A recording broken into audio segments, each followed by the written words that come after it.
참된 평강 평화가 우리 가운데 함께하기를 소망합니다. 우리 시간이 되었으므로 제가 기도하고 예배 시작하겠습니다.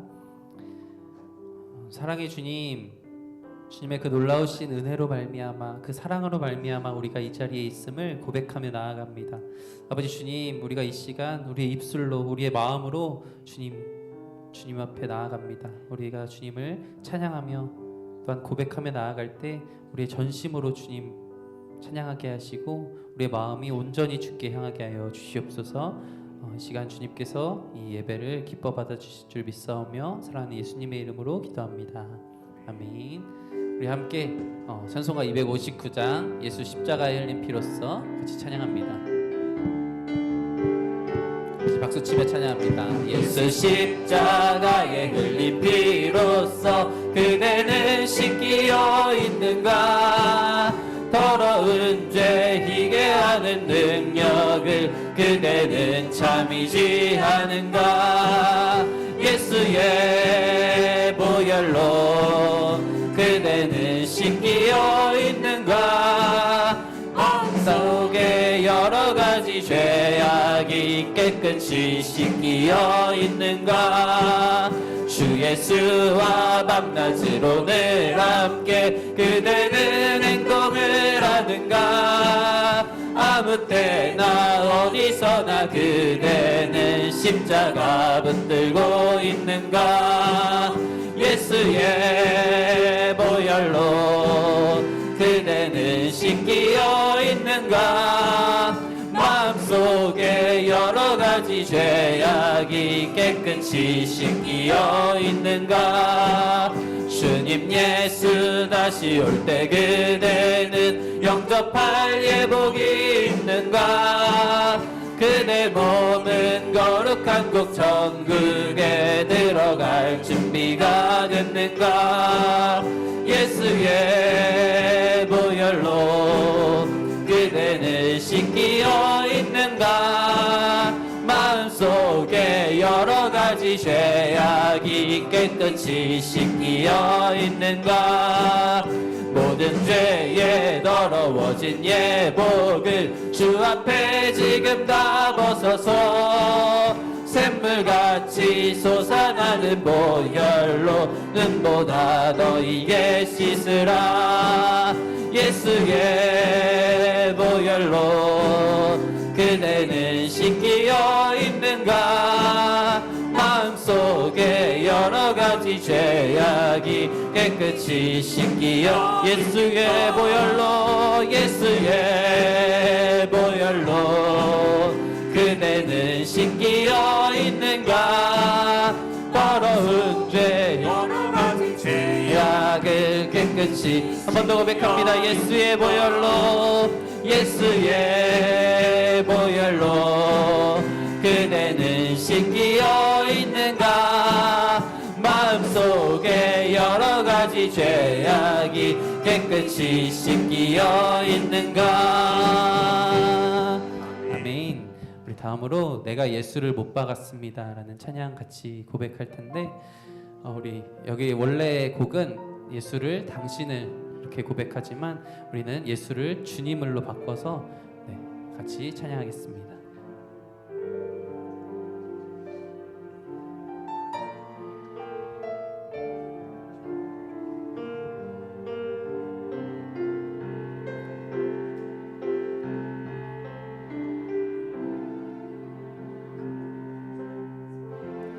예수 흠도 죄도 없는 주님이 깊이 감춰둔 내 죄로 인하여 하나님의 어린 양 속죄의 제물 되어 저주받은 나무에 달리셨네.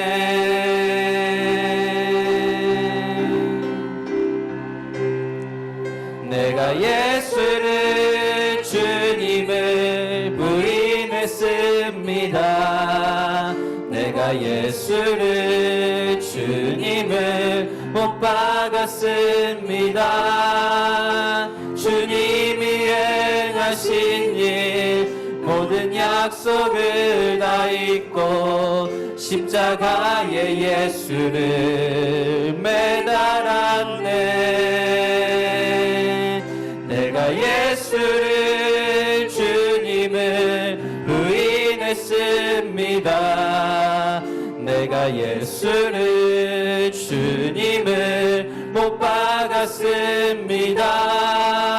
나의 모든 죄를 지고 아버지께 인도하시는 내가 예수를 한 번 더 고백합니다. 내가 예수를 부인했습니다. 내가 예수를 주님을 부인했습니다. 내가 예수를 주님을 못 박았습니다. 주님이 행하신 일 모든 약속을 다 잊고 십자가에 예수를 매달았네. 내가 예수를 주님을 부인했습니다. 내가 예수를 주님을 못 박았습니다. 나의 모든 죄를 지고 아버지께 인도하시는 내가 예수를 못 박았으니. 2절 고백합니다. 예수 참사랑과 예수 참사랑과 평화의 주님 소망 없이 멀어진 우리를 하나님과 온전히 화목케 하기 위해 십자가로 막힌 담 허무셨네. 그럼에도 불구하고 우리는 내가 예수를 주님을 부인했습니다. 내가 예수를 주님을 못 박았습니다. 주님이 행하신 일 모든 약속을 다 잊고 십자가에 예수를 매달았네. 내가 예수를 주님을 부인했습니다. 내가 예수를 주님을 못 박았습니다.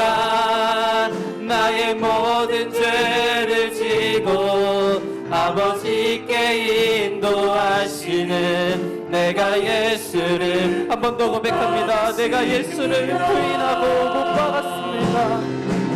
내가 예수를 주님을 부인했습니다. 내가 예수를 주님을 못 박았습니다. 주님이 행하신 일 모든 약속을 다 잊고 십자가에 예수를 매달았네. 내가 예수를 주님을 부인했습니다. 내가 예수를 주님을 못 박았습니다. 나의 모든 죄를 지고 아버지께 인도하시는 내가 예수를 못 박았습니다. 찬양의 고백처럼 우리는 삶으로 주님을 부인하고 못 박았지만 거기서 끝나는 것이 아니라 이제는 다시 주님을 바라봅니다. 다시 주님을 사랑합니다 라고 고백하며 나아갑니다.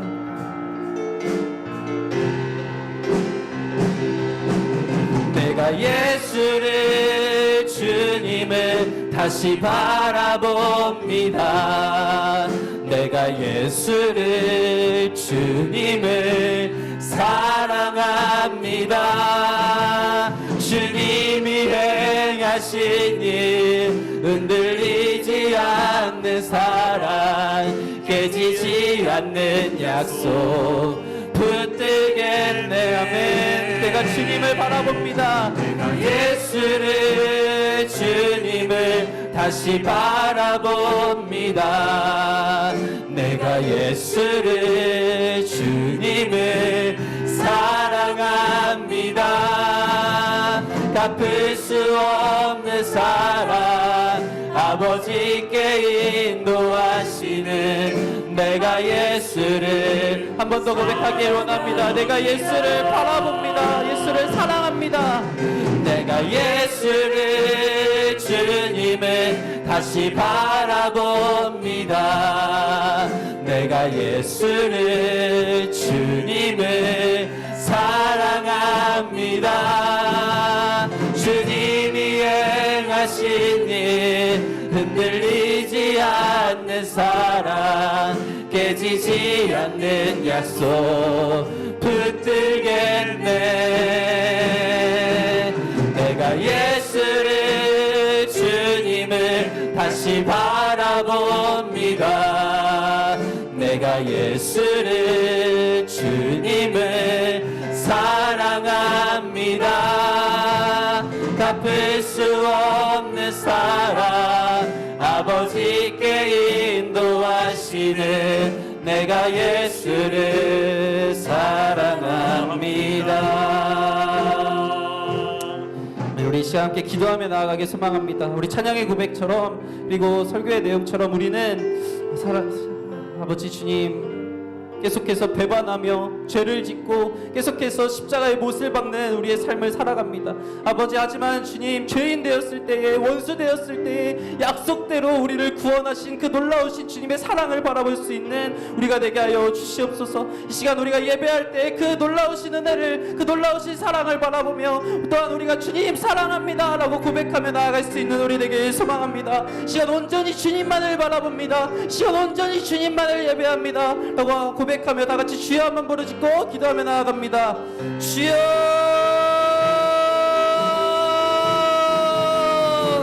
주여. 아버지 주님, 우리는 계속해서 주님 부인하며 주님을 부인하며 주님 못 박으며 아버지 나아가는 나약한 연약한 죄인입니다. 아버지, 하지만 우리가 아직 죄인 되었을 때에 아직 아버지 주님 원수 되었을 때 아버지 아직 내가 아버지 주님 앞에 나아가지 못하고 있을 때에도 아버지 약속하신 바대로 주님께서 사랑을 이루셨습니다. 예수 그리스도의 놀라우신 사랑으로 말미암아 우리가 이 자리에 있음을 고백합니다. 그 사랑 그 은혜를 바라봅니다. 아버지 주님, 그 사랑으로 말미암아 우리가 이 자리에 있음을 고백하며 주님만을 예배하며 나아가나오니 주여 주님 홀로 영광 받아 주시옵소서. 주여.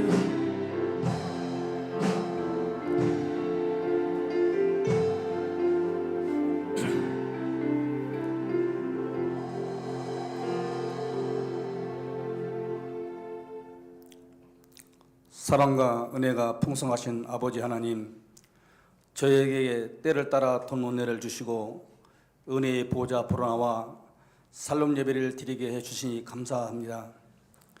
저희 죄를 위해 십자가로 사랑을 확정시켜 주신 하나님, 3월 25일부터 29일까지 특별 새벽 기도회를 통하여 예수 그리스도의 십자가의 사랑에 흠뻑 젖게 하여 주옵소서.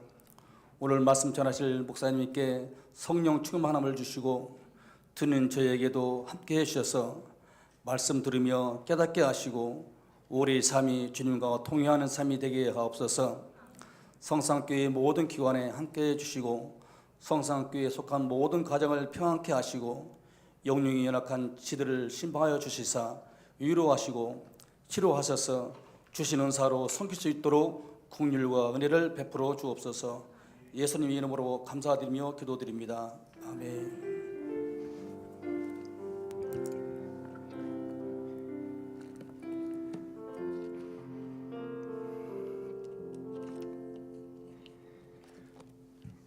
이 시간 우리에게 주시는 하나님 말씀은 고린도전서 2장 6절에서 16절까지 말씀입니다. 제가 가진 성경으로는 신약성경 265쪽에 있습니다.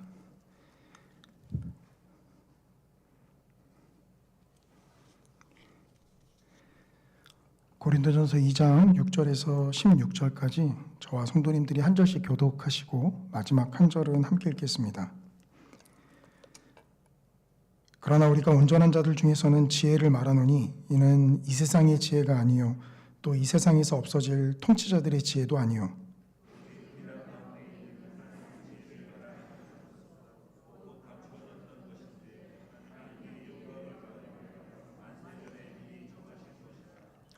이 지혜는 이 세대의 통치자들이 한 사람도 알지 못하였나니 만일 알았더라면 영광의 주를 십자가에 못 박지 아니하였으리라.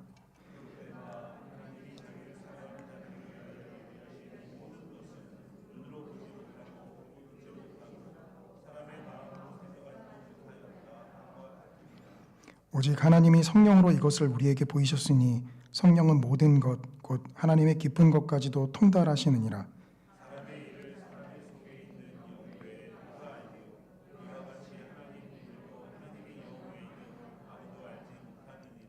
우리가 세상의 영을 받지 아니하고 오직 하나님으로부터 온 영을 받았으니 이는 우리로 하여금 하나님께서 우리에게 은혜로 주신 것들을 알게 하려 하심이라.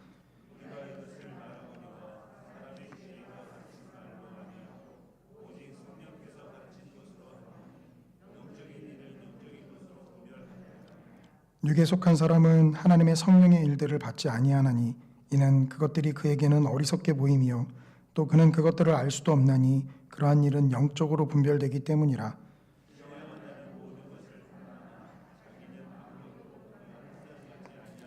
함께 읽겠습니다. 누가 주의 마음을 알아서 주를 가르치겠느냐? 그러나 우리가 그리스도의 마음을 가졌느니라. 아멘. 고린도 교회 성도들에게서는 어떤 지도자를 따를 것인가 하는 것이 분열과 분쟁의 문제로 나타났었습니다. 이는 바로 그들이 복음을 제대로 이해하지 못하기 때문에 나타난 결과다라고 말씀을 드렸는데요. 그래서 바울은 그들에게 복음의 본질이 무엇인지를 설명하기 시작합니다. 복음의 본질은 세상의 지혜를 폐하고 하나님의 지혜를 받아들이게 하는 것이다 라고 우리가 살펴봤습니다. 그러기에 스스로 지혜롭다 하는 사람들에게 복음은 어리석게 느껴지고요. 겸손한 모습으로 다가가는 사람들에게 그 복음은 하나님의 능력으로 나타납니다. 이러한 복음의 본질은요, 그 복음을 받아든 사람들과 그것을 증거하는 사람들에게도 그대로 나타난다라는 것을 또한 우리가 살펴봤는데요. 이 세상에서 지혜롭다 혹은 능력 있다라고 하는 사람들이 이 복음을 받아든 사람들 가운데는 많이 나타나지 않고 있는 것을 보게 됩니다. 그리고 복음을 증거하는 사도 바울 역시 두려움과 떨림으로 복음을 증거하였다라는 고백을 우리가 살펴보게 되죠. 이렇듯 복음이 세상적인 눈으로는 연약해 보이는 것처럼 복음을 받아든 사람들, 바로 우리와 또 복음을 전하는 사람들인 우리의 연약함 가운데서 하나님의 능력이 나타나고 있는 것이다 라는 것을 우리가 앞의 내용을 통해서 살펴보았습니다. 그러게 항상 이 복음의 말씀 앞에서는요, 우리가 조금이라도 스스로 지혜롭게 여기거나 우리가 다른 이들보다 꽤 괜찮다라고 여기는 것은 복음의 능력이 우리 안에서 온전한 능력으로 나타나지 못하게 한다라는 것이죠. 항상 우리에게 요구되어지는 것은 그 말씀 앞에 겸손함입니다. 그렇기 때문에 우리는 그 복음의 말씀 앞에 겸손한 자세를 취할 수밖에 없는 것이고요. 아마 이 자리 가운데 나오신 많은 성도님들 또한 그 말씀 앞에 겸손함으로 나오셨으리라 생각을 합니다. 전하는 저 또한 이 연약함과 겸손함 가운데 휩싸여서 오직 이 시간 시작부터 마치는 순간까지 성령 하나님의 능력만이 운행하시기를 간절히 원합니다. 바울은 오늘 본문에서요, 하나님의 지혜인 복음이 성령을 통해서 드러났다라고 이야기합니다. 성령의 역할에 대해서는 아무리 강조해도 지나치지 않는데요. 그러나 복음을 드러내시고 증거하시는 성령의 중요성 때문에 우리는 성령이 하시는 일에 대해서 많은 오해를 가져오기도 합니다. 지금도 제가 성령 하면은 마치 하나, 둘, 셋, 넷 응답하시듯이 제가 성령 하면은 아마 성도님들께서 속으로 충만 이렇게 답변하시는 분들이 계시겠죠. 이것은 무엇을 보여주죠? 그만큼 성령 하면은 우리 안에 능력, 그 능력으로 행하심, 이것이 성령의 가장 중요한 역할이고 절대적인 것이다 라는 생각을 우리가 가지고 있기 때문입니다. 우리는 과연 본문을 통해서요, 이 성령이 하시는 일이 그러한 것인가 하는 것을 좀 살펴보길 원합니다. 그래서 그것을 살펴보기 전에요, 먼저 이 복음과 우리의 만남이 운명적이다라는 것을 살펴볼 거고요. 그와 더불어서 성령께서 하시는 일에 중요한 것이 무엇인지를 우리가 바르게 살펴보기를 원합니다. 우리가 첫 번째로 살펴볼 것은요, 하나님의 지혜인 복음과 우리의 만남은 운명적이다라는 것입니다. 이 말은 좀 더 자세히 풀어드리면 하나님의 지혜인 복음이요, 누구에게는 비밀로 남고 누구에게는 하나님의 지혜로서 나타나는 것은 이미 정해진 운명처럼 결정되어진 것이다 라는 것입니다. 이를 위해서요, 사도 바울은 복음이 가진 역설의 측면을 이야기합니다. 성도님들, 역설이 무엇이죠? 이제 역설이다라고 하면은 겉으로 보기에는 모순되는 것처럼 보입니다만 가만히 살펴보면 모순되는 것이 아니다라는 것이죠. 바울은 이 역설적인 방법을 사용해서 복음의 속성을 설명하고 있습니다. 바울은 앞에서 지금까지 하나님의 복음은 세상의 지혜를 패하는 것이었다라고 말을 했습니다. 그런데 그렇게 이야기한 사도 바울이요, 지금 다시 그 지혜를 꺼내들기 시작합니다. 이것이 겉으로 보기에는 모순처럼 느껴지는 역설이다라는 것이죠. 오늘 본문 고린도전서 2장 6절과 7절을 다시 보기 원하는데요. 고린도전서 2장 6절과 7절입니다. 저희 함께 고린도전서 2장 6절과 7절 함께 읽겠습니다. 시작. 그러나 우리가 온전한 자들 중에서는 지혜를 말하노니 이는 이 세상의 지혜가 아니요 또 이 세상에서 없어질 통치자들의 지혜도 아니요 오직 은밀한 가운데 있는 하나님의 지혜를 말하는 것으로서 곧 감추어졌던 것인데 하나님이 우리의 영광을 위하여 만세전에 미리 정하신 것이라. 말씀드린 대로 바울은 복음의 속성이 지혜를 패하는 것이다 라고 말을 했지만요, 지금 다시 그 지혜를 이야기하고 있습니다. 우리가 바울이 말하는 복음이 지혜를 패하는 속성을 가진다라는 말을요, 오해하시면 안 되세요. 앞에 설교 가운데서도 제가 여러 번 강조를 드렸지만 바울이 패한다라고 하는 지혜는요, 세상의 지혜이지 지혜 그 자체가 아니다라는 것입니다. 스스로 지혜롭게 여기는 그 지혜를 복음이 패하는 것이지 하나님의 지혜를 받아들이는 지혜마저 패하는 것은 아니다라는 것이죠. 그렇기에 역설적으로 모순처럼 보이지만 그러나 바울은 그 지혜를 다시 이야기하기 시작합니다. 이 고린도전서 2장 6절 7절 우리가 읽었던 이 구절에서요, 또 다른 역설적인 면을 우리가 주목해 볼 필요가 있는데요. 바로 이 역설을 사용하여 바울이 복음이 우리와 운명적인 만남을 가진다라고 주장하는 것입니다. 이 7절에 나타났던 표현이요, 이 감추어졌던 것인데 하나님이 우리의 영광을 위해 만세전에 미리 정하신 것이다 라는 이 표현이 이 겉으로 보기에는 좀 모순됩니다. 어떻게 느끼시나요? 일단 하나님의 지혜, 즉 복음은 감추어진 것이다. 좀 알아듣기 쉽게 말씀드리면 비밀이다라고 사도 바울은 이야기합니다. 하나님의 지혜인 복음은 비밀이다라고 이야기하죠. 그런데 이 비밀인 이 하나님의 지혜가 우리의 영광을 위해 만세전에 미리 정하신 것이다라고 또한 이야기를 합니다. 우리의 영광을 위해서 만세전에 하나님께서 정하신 것이다라고 한다면요, 우리에게는 비밀로서 나타날 수가 없겠죠. 그렇기 때문에 비밀인 이것이 비밀이 아닌 것으로 나타나게 되는 것, 바로 이것이 역설이고 바로 이것이 모순되는 것처럼 보이는 부분입니다. 감춰진 그것이 누구를 위한다라고 이야기를 하고 있습니까? 바로 우리의 영광을 위한다라고 이야기를 하고 있죠. 감춰진 비밀이 우리 하나님의 약속을 받아든 믿음으로 신앙을 고백한 우리에게는 더 이상 비밀이 아니다라는 말입니다. 바로 이것이 사도 바울이 사용한 역설이고요.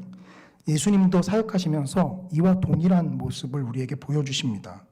바로 우리가 묵상하고 있는 마가복음에서 우리는 예수님께서 그렇게 말씀하시는 것을 보게 되는데요. 예수님은 이방인과 제자들이 함께 있을 때는 늘 비유로 말씀을 하십니다. 그러나 제자들만 따로 있을 때는 그 비유가 무엇을 뜻하는지 자세히 풀어서 제자들이 그 뜻을 알 수 있게 해주죠. 그래서 마가는 이것을 마가복음 4장 33절, 34절에서 이렇게 말합니다.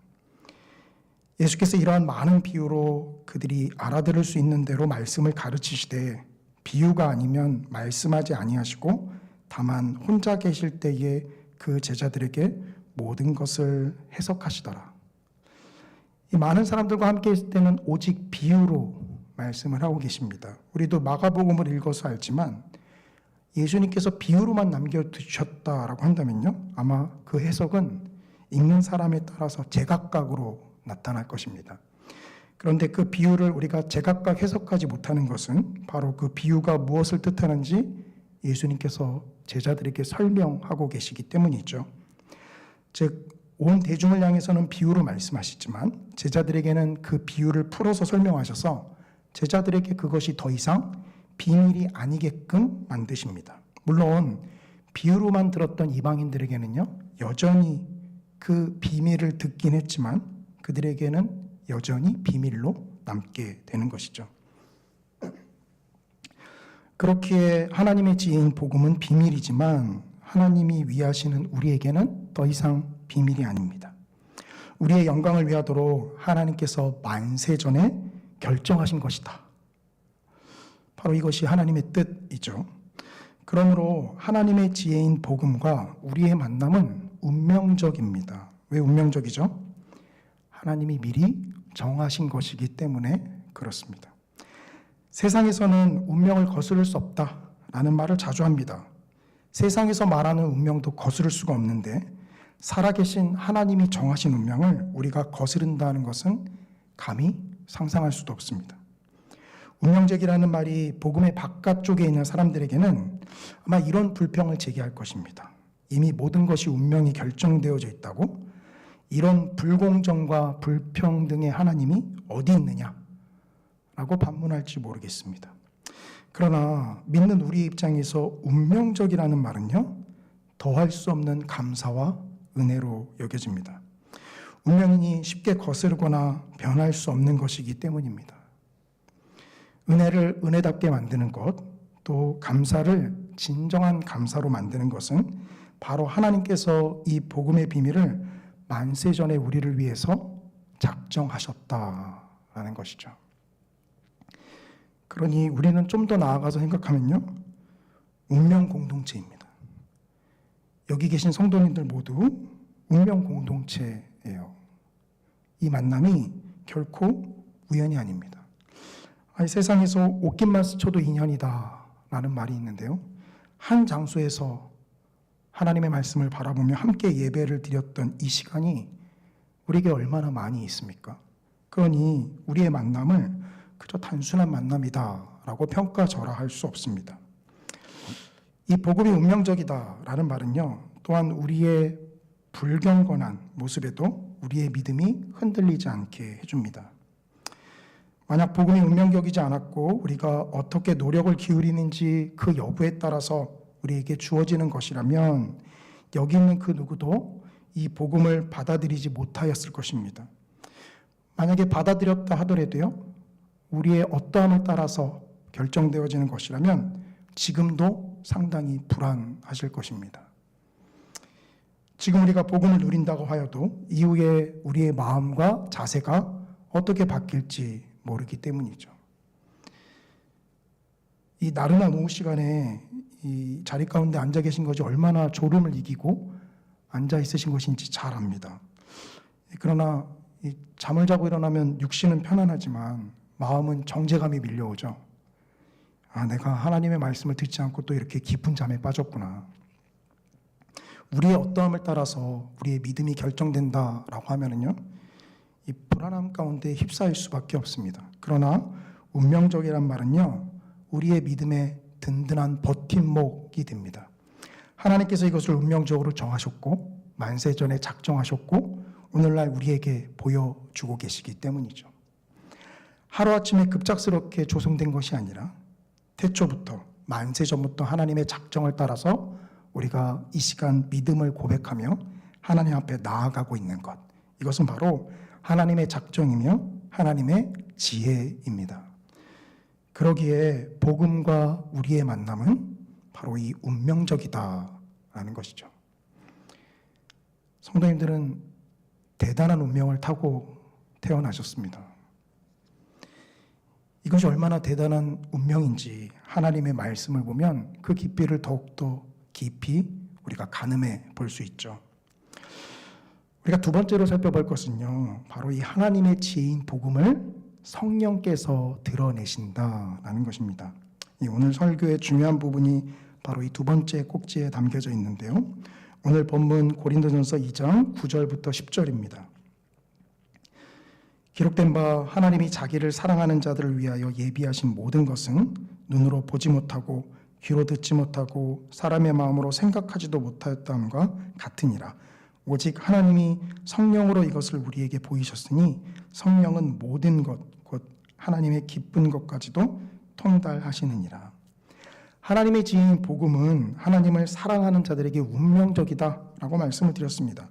이 복음과 우리의 만남을 운명적으로 만드는 데 결정적인 역할을 하시는 분이 바로 우리의 성령님이십니다. 이 복음은 오직 성령을 통해서 우리에게 드러나기 때문입니다. 하나님이 성령으로서 이것을 우리에게 보이셨다라는 것은요, 성령께서 복음을 증거하는 것을 표현하는 말입니다. 우리에게 성령의 역할은요, 바로 이 복음을 증거하시는 것, 이것입니다. 그런데 우리는 말씀드린 대로 성령하면 능력과 이적을 먼저 떠올리죠. 물론 성령께서 능력과 이적을 베푸시는 분이라는 것도 맞는 표현입니다. 그런데요, 이 성령께서 능력을 베푸시는 이유와 목적이 분명한데요. 그 이유와 목적은 바로 복음을 증거하시기 위함이었다라는 것이죠. 출애굽기의 10가지 재앙을 한번 생각해 보시기 바랍니다. 하나님께서 바로에게 10가지 재앙을 보여주면서 내 능력이 이 정도다, 어쩔래? 이러시려고 하나님께서 10가지 재앙을 보여주셨나요? 하나님께서 10가지씩이나 재앙을 보여주신 목적은 뚜렷합니다. 바로 이스라엘 백성들을 구원해 내시기 위함이었다라는 거죠. 예수님께서요, 성령의 역할 중 가장 먼저 언급하신 것은 바로 복음을 증거하는 역할입니다. 요한복음 15장 21절인데요. 내가 아버지께로부터 너희에게 보낼 보혜사 곧 아버지께로부터 나오시는 진리의 성령이 오실 때에 그가 나를 증언하실 것이요. 예수님은 아버지로부터 성령을 보내실 것인데 그 성령이 오시면 예수님에 대해서 증거한다라고 말씀하십니다. 성령이 오시는 목적, 성령께서 하시는 가장 큰 일은 바로 예수님을, 복음을 증거하는 일이었습니다. 그러기에 우리는요, 그 성령을 통해서 하나님의 지혜, 그 복음을 깨닫게 되는 것이죠. 그 성령을 통해서 하나님의 비밀, 그분의 깊은 지혜를 온전히 깨닫게 됩니다. 그런데 자꾸 성령의 역할을 능력과 이적을 나타내는 것이다 라고 생각을 하죠. 말씀드린 대로 능력과 이적을 나타내는 데는 바로 목적이 있습니다. 예수 그리스도를 증거하기 위한 목적이었죠. 그러나 우리는 성령이 하시는 역할을 많이 오해합니다. 물론 우리가 이렇게 오해하는 데는요, 성경을 잘 이해하지 못하는 것도 한 역할을 감당합니다. 우리는 오늘 본문, 이 바로 앞에 있는 본문에서 고린도전서 2장 4절에서 이렇게 말하는 것을 보게 됩니다. 내 말과 내 전도함이 설득력 있는 지혜의 말로 하지 아니하고 다만 성령의 나타나심과 능력으로 하여. 우리는 앞에서 바울이 두렵고 떨리는 가운데 복음을 전했다라는 것을 들었었죠. 그리고 그가 이렇게 하는 이유는 고린도전서 2장 4절이 잘 설명하고 있습니다. 바로 그가 연약함에 휩싸여 복음을 전한 것은 세상에서 지혜롭다라고 하는 말로 복음을 증거하지 않기 위함이었죠. 오직 성령의 나타나심과 능력을 위해서 바울은 연약함에 휩싸여 복음을 증거했습니다. 그런데요, 여기 성령의 나타나심과 능력, 이 말을 우리는 오해합니다. 아니, 좀 더 정확하게 표현하면 오해할 수밖에 없게끔 번역이 되었습니다. 사실 한글 성경만을 바라보게 되면은요, 이것을 오해할 수밖에 없도록 번역이 되었다라는 말인데요. 성령의 나타나심과 능력, 이 표현을 접하면 우리는 직관적으로 뭘 생각하죠? 성령의 나타나심, 즉 성령의 현현, 성령께서 나타나시고 그 능력을 행하시는 것을 직관적으로 먼저 떠올립니다. 이 자리 가운데 계신 대부분의 성도님들이 이 구절을 읽었을 때 아마 대부분 다 그렇게 생각을 하셨을 거예요. 바울이 연약함에 휩싸여 복음을 증거하는 것은 성령이 나타나시고 그 능력이 나타나도록 하기 위함이었다라고 우리는 한글 성경을 읽을 때 생각합니다. 그러나 이것은 말씀드린 대로 번역의 한계와 같은 것입니다. 나타나심은요, 성령에 나타나셨다라고 할 때 그 나타나심이 아닙니다. 이것은 무엇인가를 나타내는 것을 뜻합니다. 즉 나타낸다라는 건 뭐죠? 바로 증거한다라는 거죠. 한마디로 이것은요, 성령이 나타나셨다라는 말이 아니라 성령이 무언가를 나타내신다, 즉 성령이 증거하신다라는 것을 뜻합니다. 그러기에 한글 성경만 읽으면 우리가 오해하기 쉬운데요, 이를 헬라어로 좀 직역해드리면 성령과 능력의 증거라고 지역할 수 있습니다. 여기서의 포인트는요, 성령도 아니고 능력도 아닙니다. 여기서의 포인트는 증거입니다. 그러기에 성도님들의 이해를 돕기 위해서 제가 새번역 성경에서는 어떻게 이 부분을 번역하고 있는지를 좀 읽어드리겠습니다. 화면을 보시면 되겠는데요. 나의 말과 나의 설교는 지혜에서 나온 그럴듯한 말로 한 것이 아니라 성령의 능력이 나타낸 증거로 한 것입니다. 새번역 성경에서는 성령의 능력이 나타낸 증거로 한 것입니다 라고 번역을 하고 있죠. 근데 이것을 우리가 언뜻 읽어서 성령이 나타나는 것, 성령의 능력을 행하시는 것, 이렇게 오해하게 되는 것이죠. 성령이 나타나는, 또 성령이 역사하시는 가장 첫 번째 목적과 이유, 또 가장 중요한 역할은 무엇입니까? 그것은 바로 그리스도를, 복음을 증거하는 것이다 라는 거죠. 성령이 나타내시는 능력은 바로 그 복음을 증거하시는 것입니다. 성령은 이렇게 우리에게 복음을 증거하십니다. 그러므로 우리는 그 성령으로 인해서 복음을 깨닫게 되죠. 원래 감추어진 비밀이, 그 복음이 우리가 알게 된 것은 바로 이 성령을 통해서입니다. 하나님께서 감추어 주신 비밀이기 때문에 그 비밀을 가장 잘 파헤칠 수 있는 건 사람이 아닙니다. 사람의 지혜가 아니죠. 바로 그 비밀을 감추신 당사자가 가장 잘 드러내고 가장 잘 파헤칠 수 있겠죠. 그러기에 우리가 읽었던 고린도전서 2장 10절 하반절에서 성령은 모든 것, 곧 하나님의 깊은 것까지도 통달하시느니라.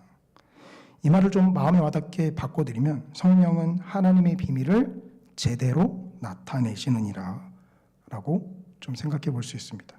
하나님의 모든 것을 다 통달하시는 분이시기 때문에 하나님께서 비밀로 감추어 두신 하나님의 지혜, 그 복음을 깨닫게 되는 것은 바로 이 성령을 통해서이죠. 성도님들께서 복음을 듣고 깨달아 알고 그것을 믿음으로 고백하게 된 것, 그것은 성도님들의 학습 자세와 또 여기까지 쌓아왔던 지식이 남달랐기 때문이 아닙니다. 그것은요, 오직 하나 성령께서 우리에게 깨닫게 하시고 그것을 믿음으로 받아들일 수 있도록 알게 하셨기 때문이죠. 바로 그 성령의 역사하심 때문에 우리가 졸린 것을 무릅쓰고 이 자리 가운데 나와 말씀을 듣는 것 아닙니까? 또한 성령께서는요, 복음을 깨닫게 하는 것으로만 또 그치지 않습니다. 오늘 본문 고린도전서 2장 12절인데요. 이건 좀 같이 읽었으면 좋겠습니다. 고린도전서 2장 12절 함께 읽겠습니다. 시작. 우리가 세상의 영을 받지 아니하고 오직 하나님으로부터 온 영을 받았으니 이는 우리로 하여금 하나님께서 우리에게 은혜로 주신 것들을 알게 하려 하심이라. 성령은 우리로 하여금 비밀로 감춰진 복음을 깨닫게 한다라고 말씀을 드렸습니다. 그런데 이 12절에서는요, 성령이 또 우리에게 알게 해주시는 것이 있는데 그것이 뭐냐면 하나님께서 우리에게 무엇을 은혜로 주셨는가 이것을 알게 하신다라는 거예요. 여기서 중요한 건 무엇을이겠죠. 도대체 무엇을 은혜로 주셨는가? 이 세상에서도 중요하다라고 여기는 가치관인 돈을 가지고 한번 생각을 해보겠습니다. 바울은 우리 가운데 돈 많은 사람이나 또 문벌 좋은 사람이 많지 않다라고 이야기를 했고요. 많지 않다라는 것은 절대적인 기준은 아니다라고 말씀을 드렸죠. 많은 사람이 있을 수도 있습니다. 높은 사람이 있을 수도 있어요. 근데 세상에서 이 돈에 대한 가치관을 중요하게 여기기 때문에 우리 그리스도인들도 이 사람은 이 하나님의 은혜를 받아 돈을 많이 번다라고 하면은 누구나 동의를 하죠. 굳이 성령께서 그것을 깨닫게 해주실 필요가 없습니다. 왜냐하면 우리가 보더라도 하나님의 은혜를 받아서 이렇게 사업이 번창하고 돈을 많이 벌어? 하나님께서 은혜를 주셨구나. 누구나 알기 때문이죠. 근데 고린도전서 2장 12절에서 하나님께서 우리에게 은혜로 주신 것들을 알게 하는 것, 이것은 단순히 이런 차원의 것을 이야기하는 게 아닙니다. 뭘 은혜로 깨닫게 하시죠? 아니, 세상에서도 좋은 것이라고 여기는 것은 말씀드린 대로 굳이 성령님께서 깨닫게 해주지 않아도요, 은혜다라고 여기죠. 그러나 세상의 가치관과 부합되지 않는 것들이 있습니다. 세상 사람들이 보기에는요, 어리석어 보이는 것 있어요. 지금 이 시간 날씨가 풀려서 제법 따뜻해졌죠? 네. 설교를 다시 읽어보면서 창밖을 보는데 달려나가고 싶더라고요. 세상 사람들이 볼 때는요, 왜 여기 이렇게 매여서 이 말씀을 듣고 있는가? 이게 어리석게 여겨지죠. 그런데 우리는요, 이것을 은혜로 고백을 합니다. 왜 그러죠? 바로 성령님께서 이것이 하나님이 주신 은혜다라는 것을 깨닫게 해주시기 때문에 그래요. 세상의 가치관과 부합되지 않는 것, 세상에서 볼 때는 어리석어 보이고 연약해 보이는 것, 이런 게 은혜야? 라고 생각할 수 있는 것. 그런데 그게요, 성령님께서 깨닫게 해주시면요, 이게 은혜구나 라고 생각을 합니다. 전에도 한번 말씀드린 적이 있지만 제가 목사가 된 것은 은혜죠. 왜냐하면 제가 주일을 빠지고 싶어도 도무지 빠질 수가 없기 때문에 그렇습니다. 그러니 이것은 은혜입니다. 제가 성장반 하면서도 예를 들어서 말씀드린 적이 있는데, 제가 혹시라도 목사님께 다음 주일을 껴서 좀 놀러 갔다 오겠습니다 라고 제가 얘기를 한다고 한번 상상을 해보십시오. 상상도 안 되시죠? 네. 그러니까 이런 것을 상상할 수조차 없게 하는 것, 은혜입니다. 은혜. 팀 켈러 목사님께서도 설교 가운데 말씀하셨는데 암투병을 하시다 돌아가셨죠. 그런데 그 암투병 하셨던 순간이 인생에서 하나님과 가장 깊은 교제를 나누는 순간이었다 라고 고백을 하셨어요.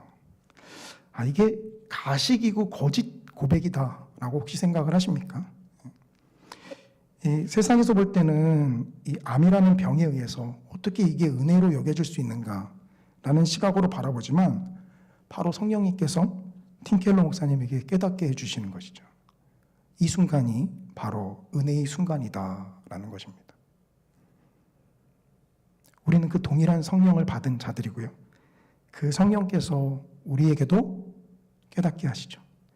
하나님께서 무엇을 우리에게 은혜로 주셨는가? 우리가 가진 한계와 우리가 가진 연약함, 세상의 관점으로 바라볼 때는 약점으로 불릴 수밖에 없는 그것, 그런데 그것 때문에 하나님 앞에 온전히 매어 있고요, 하나님 앞에 나아가 고백하고 하나님께 붙들림 받습니다. 그런 이것은 은혜입니다. 성령님께서 바로 이러한 것들을 우리로 깨닫게 해주시고 고백하게 해주시는 것이죠. 그런 사람은요, 높아질래야 높아질 수가 없습니다. 우리는 복음의 속성을 바라봤지만, 복음의 속성은요, 스스로 지혜롭다, 스스로 높다 하는 사람하고는요, 상극이에요. 그런데 이런 연약함에 휩싸여서 그것이 은혜다라고 고백하는 사람은요, 높아질래야 높아질 수 없습니다. 그 사람은 그 연약함이 하나님의 은혜임을 고백하면서 감사하는 시선으로 나아가게 되죠. 바로 성령님께서 우리에게 깨닫게 해주시는 것이 바로 이러한 것들이에요. 바라기는 이 자리 가운데 참석하신 많은 성도님들의 삶 가운데 하나님께서 많은 연약한 것들을 바라보게 하시고 그것이 하나님의 은혜임을 깨닫게 해주시는 놀라운 은혜가 성도님들께 충만하게 임하기를 간절히 원합니다. 우리가 세 번째로 살펴볼 것은요, 바로 우리가 그 성령을 가진 자들이다라는 것이에요. 우리는 하나님의 지혜는 감춰진 것인데 그것을 하나님께서 우리에게 드러내시는 것을 보았습니다.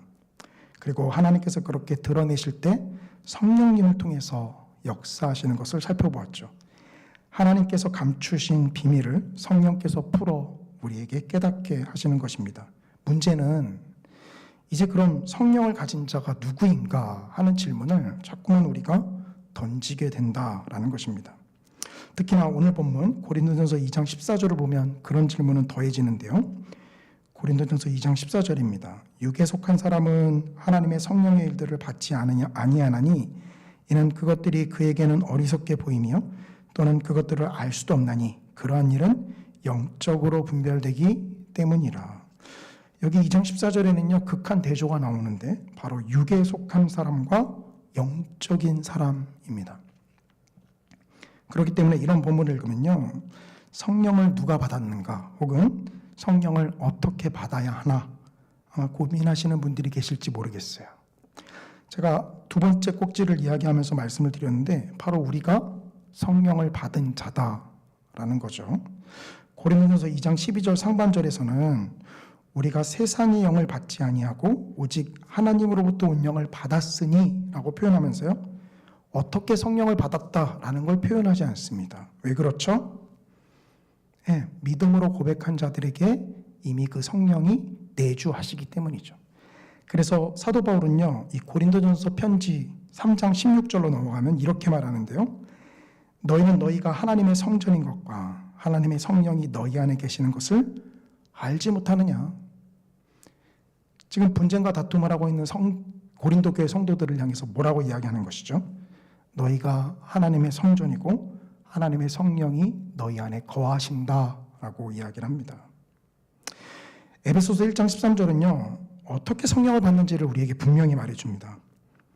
그 안에서 너희도 진리의 말씀 곧 너희의 구원의 복음을 듣고 그 안에서 또한 믿어 약속의 성령으로 인치심을 받았으니.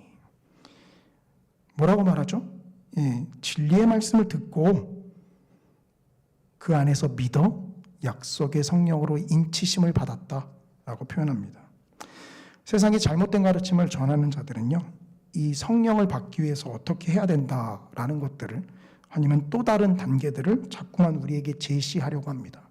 그리고 우리 스스로도요, 믿음으로 말미암아 성령을 받았다라는 것을 온전히 믿지 못해서 내가 무언가를 더 해야만 성령 하나님께서 내 안에 내주하실 것이다 라는 생각으로 또 접근을 합니다. 그러나 믿음을 따라서 성령이 우리에게 부어지고 거하시기 때문에 지금 이 자리 가운데 있는 모든 성도님들의 마음 안에 성령님께서 이미 내주하신 것이고요. 그렇기 때문에 그 성령님께서 복음을 깨닫게 하신 것이고 하나님께서 우리에게 주신 것들을 은혜로 알게 하신 것이죠. 바로 우리가 성령을 가진 자들이에요. 그런데 여기서 한 가지 주의하실 점이 있습니다. 그것은 성령을 가진 자가 모든 것을 판단하지만 판단하기 전에 자신이 온전하게 성령 안에 거하는 자인지를 숙고해 보아야 한다라는 것입니다. 왜냐하면 오늘 본문 고린도전서 2장 15절 16절에 이렇게 이야기를 하기 때문입니다. 고린도전서 2장 15절 16절인데요. 신령한 자는 모든 것을 판단하나 자기는 아무에게도 판단을 받지 아니하느니라. 누가 주의 마음을 알아서 주를 가르치겠느냐. 그러나 우리가 그리스도의 마음을 가졌느니라. 여기서 신령한 자는요, 어떤 특별한 경험에 의해서 성령을 쟁취한 자가 아니라 바로 말씀드린 대로 믿음을 고백하면서 성령을 가진 자입니다. 그런데 이 신령한 자, 성령을 가진 자는 모든 것을 판단한다라고 이야기를 하고 있어요. 바울은 이 표현을 통해서 뭘 이야기하고 있는 것이죠? 바로 지금 복음을 다루고 있는 근본적인 문제, 즉 어떤 리더를 우리가 따를 것인가 라고 판단하는 것이 적절하지 않다라는 것을 이야기를 하고 있는 거예요. 내가 어떤 리더를 따르는 것이 좋나, 어떤 리더가 참된 리더상에 부합한 것인가, 이것은 바로 세상이 가르쳐준 가르침이었다라는 것이죠. 그렇기 때문에 사도 바울은 거기서 시작해서 복음이 무엇인지, 또 복음이 가진 속성과 본질이 무엇인지를 계속해서 설명하고 있는 것입니다.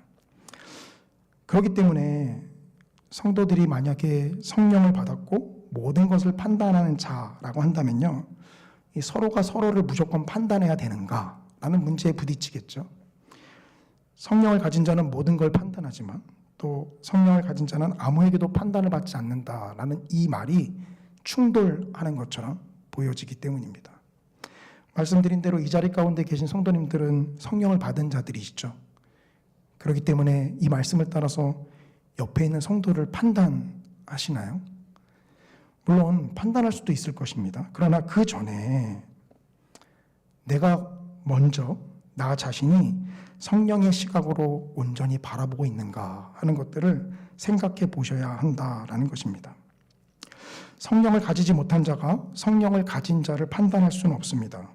그럴 때 판단하는 자는 우매한 자로 나타나기 때문이죠. 우리가 살아가는 시대에는요, 많은 교회들의 분쟁을 보게 되는데요.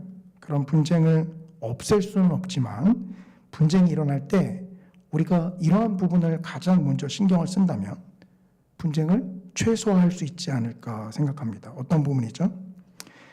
내가 과연 성령의 눈으로서 이 모든 것을 판단하고 분별하고 있는가 하는 것이죠. 우리는 모두 믿음으로 그리스도를 고백하는 자들입니다. 그러므로 우리 안에 성령께서 내주하시죠. 그리고 이 시간 부족한 자의 입술을 통해서 두서없이 나가는 말씀을 성도님들께서 찰떡같이 알아들으시는 것은 바로 성령 하나님께서 깨닫게 해주시는 역사입니다. 바로 그것이 영적인 사람이고요. 오늘 우리가 살펴봤던 본문의 맨 마지막에 나오는 그리스도의 마음을 가진 자입니다. 누군가의 다툼과 자신의 이 의견을, 누군가의 다툼으로 자신의 의견을 주장하고 싶을 때 우리는 먼저 나 자신이 지금 성령의 시각으로 또는 그리스도의 마음으로 이 모든 것들을 살펴보고 있는가, 자기 자신을 먼저 살펴보아야 할 것입니다. 그러기에 가장 적합한 시간이 지금 바로 우리 앞에 놓여져 있습니다. 바로 낮아지실 이유가 하나도 없는데 세상의 가장 낮은 자의 모습으로 이 땅에 오신 예수 그리스도이십니다. 그리고 우리는 내일부터 그 예수님께서 점점 낮은 자의 모습으로 나아가는 고난 주간을 걸어가게 됩니다. 바라기는 이 고난 주간의 한 주간의 기간이 복음의 참된 시각이 우리 안에 이식되어지는 시간이기를 원합니다. 예수님께서 세상의 낮은 곳으로 임하셨던 것처럼 우리 역시 높음을 자랑하지 않고 점점 낮은 곳으로 예수 그리스도를 따라 나아가는 그러한 한 주 되기를 원합니다. 예수님의 십자가가 지금은 우리에게 그 길을 걸어가기 부담되고 거북하게 느껴진다 할지라도 이 한 주간 고난 주간을 통하여 하나님의 은혜를 따라 그 마음이 우리 안에 자발적인 마음으로 나타나기를 주님의 이름으로 간절히 축원합니다. 기도하겠습니다. 사랑과 은혜가 충만하신 아버지 하나님, 주님의 은혜와 사랑을 감사를 드립니다. 보혜사 성령님을 보내주셔서 복음을 깨닫게 하시고 또 우리에게 허락하신 은혜가 아닌 것들을 은혜로 여길 수 있도록 우리의 생각과 마음을 주장하여 주심을 감사를 드립니다. 실로 아버지 하나님께서 우리에게 허락하신 모든 것이, 그것이 고난이건 역경이건 그 모든 것이 은혜였건만 주님, 우리는 그러한 시각을 갖지 못했었음을 주님께 고백합니다. 성령 하나님, 우리의 시각을 더욱더 밝게 깨닫게 하여 주셔서 하나님께서 우리에게 은혜로 허락하신 것들이 무엇인지를 온전하게 바라볼 수 있도록 우리의 생각과 마음을 주장하여 주시옵소서. 감사하며 모든 말씀 우리 주 예수 그리스도 이름으로 기도합니다. 아멘. 누가 주의 마음을 알아서 주를 가르치겠느냐? 그러나 우리가 그리스도의 마음을 가졌느니라. 이제는 우리 주 예수 그리스도의 은혜와 하나님 아버지의 지극히 크신 사랑과 성령 하나님의 교통내조 역사 충만하심이 성령의 내주하심으로 그리스도의 마음을 가진 모든 성도님들의 머리 위에와 또 그 가정과 일터 위에 이제로부터 영원토록 함께 하실지어다. 아멘.